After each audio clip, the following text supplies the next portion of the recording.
آقا بچه‌ها، یه نکته خیلی دارک من همین الان متوجه شدم، داشتم یه ویدیو میدیدم و یاد اون سوالم افتادم. یعنی خیلی وقت پیش میدونستم ولی تازه به یادش افتادم و الان درکش کردم، اون موقع درکش نمی‌کردم.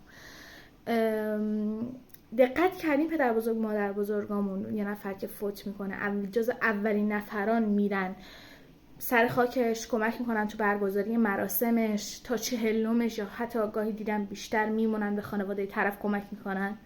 و یادم 15-16 سالم که بود، شایدم کوچیک‌تر، دقیق یادم نمیاد، از مادر بزرگم پرسیدم که خب چرا این کارو میکنی؟ تو که وظیفه اینو نداری بری کمک کنی اون مثلا مراسم برگزار بشه، تو فقط میتونی بری تا سوم، حالا برای احترام اگه میخوای خیلی باشه بمونی بعد برگردی، برای چی همچین کاری میکنی؟ و بچه‌ها باورتون نمیشه چی جواب منو داد. گفت میخوام وقتی خودم فوت شدم سر خاکم بی کس نباشم، یعنی آدم زیاد باشه سر خاکم. چرا؟ واقعا چرا؟ یعنی مثلا میری یه کاریو بکنی که بعدن برات جبران بکنن، اونم یه همچین چیزی رو نمیدونم. حالا یه سریتون میدونستین اینو یا مثل من تازه متوجه شدین.